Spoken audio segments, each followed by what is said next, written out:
इस राज्य में एक पहचान बनाकर सामने आए हैं, लोगों के मुद्दों के साथ आए हैं, तो लोगों की अपेक्षाएं हमसे बड़ी हैं, उम्मीदें बड़ी हैं। तो नो डाउट हम लोग शिक्षा की बात करते थे, रोजगार की बात करते थे, तो स्वास्थ्य से अब पीछे नहीं हट सकते हैं। तो स्वास्थ्य को लेकर काफ़ी लोगों की शिकायतें आई थी। हमें लगा कि एक बार हमें खुद लोगों की बातों को सुनकर वहाँ इन्वेस्टिगेट करना चाहिए।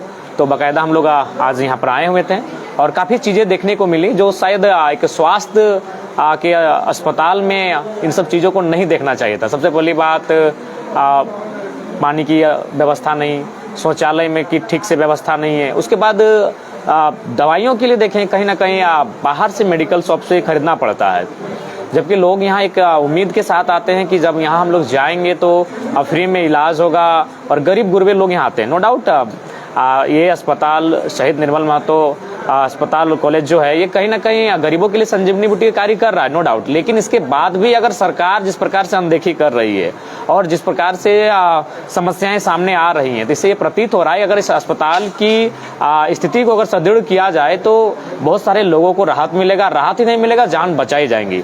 आज देखें, अस्पताल परिसर के बाहर प्राइवेट एम्बुलेंस लगे होते हैं जो फोर्सफुली और लोगों के बहकावे में प्राइवेट अस्पताल में यहाँ से उन मरीजों को ट्रांसफ़र करते हैं। लाखों रुपए का बिलिंग होता है। महिलाओं के केबिन में भी जाके देखें, बच्चों के केबिन में भी जाके देखें, ठीक से बेडशीट तक उपलब्ध नहीं करवाया जा रहा है। वो अपने घर से जो गमछा लाए उसमें बच्चों को सुलाएं, इन्फेक्शन की संभावना बन सकती है।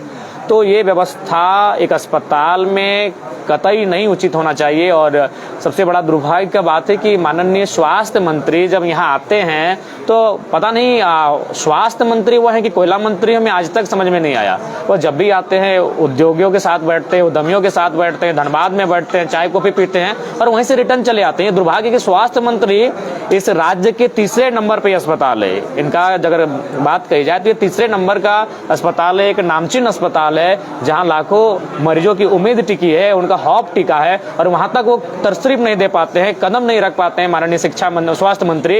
ये दुर्भाग्य विषय है। तो कहीं ना कहीं स्वास्थ्य मंत्री और उसमें उनको क्या कहेंगे, उनकी उपलब्धि क्या है, उनकी योग्यता क्या है, उनका पात्रता क्या है, ये सबको मालूम है। उसी के कारण आज हमें ये चीज देखने को मिल रहा है, आज हमें ये दिन देखने को मिल रहा है। आज अगर इन चीजों को ठीक करना है तो कम से कम जो लोग सदन में बैठे हैं उन लोगों को सीरियस होना होगा, उन लोगों को गंभीर होना पड़ेगा, तभी जाकर इन समस्याओं का हम लोग निदान कर पाएंगे। नहीं तो गरीब लोग जिस व्यवस्था के साथ इलाज में अपना उम्मीदें तोड़ दे रहे हैं, इससे क्या होगा कि एक लोकतांत्रिक ढांचे में गरीबों की आस कहीं ना कहीं कमजोर होगी, टूटेगी। और इससे क्या होगा, जिन लोगों ने बड़ी उम्मीद के साथ लोकतांत्रिक भारत का निर्माण किया है उनकी आत्माओं को भी ठेस पहुंचेगा। आज बहुत विकट परिस्थिति में हम देखें।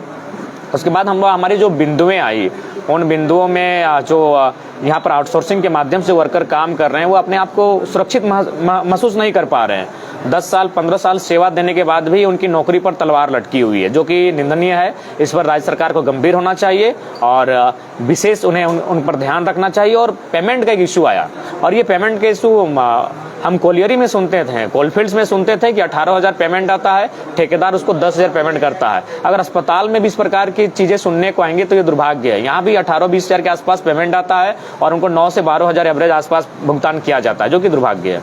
तो स्थिति जो भी यहाँ पे देखिए कि बिगड़ी हुई है, तो क्या आश्वासन मिला कि देखिए, हम लोग प्रिंसिपल से मिले, उनकी ओर से एक सकारात्मक आश्वासन मिला है, लेकिन हम लोग आश्वासन पे नहीं, काम पर फोकस करना चाहेंगे। और हम लोगों ने ये भी कहा कि ये कोई हम लोग राजनीतिक उद्देश्य से नहीं आए हैं, मानवता के उद्देश्य से आए हैं। लोगों की शिकायतें हम तक लगातार आ रहे थे, और हमने ये भी कहा कि अस्पताल चूंकि एक गंभीर विषय होता है, यहाँ लोगों के उम्मीदें टिकी होती है, उनका स्वास्थ्य टिका होता है, तो इसलिए हमने कहा कि लगातार हम लोग का विजिट बना रहेगा और प्रिंसिपल रहें या फिर उनके जो अन्य पदाधिकारी, उनसे लगातार हमारी मुलाकात होती रहेगी और इन विषय पर बातचीत लगातार बनी रहेगी। जब वार्ता के दौरान हम लोग वहाँ पे मौजूद थे, आपने जितनी बिंदुएं वहाँ पे रखा, यहाँ के जो पदाधिकारी हैं, चाहे प्रोफेसर या प्रभारी अध्यक्ष है, उन्होंने सारी गलतियों को सरकार पर थोपने का कोशिश दिखाए अंदर में। इसमें आपके क्या कुछ नहीं, मैंने भी वही कहा कि अगर टाटा जमशेदपुर में अगर टाटा का यूनिट है, जमाटो में यूनिट है, तो डायरेक्ट रतन टाटा उसको नहीं देखते हैं। वो किसी को उतनी ताकत सौंप के रखे हैं जो वहाँ के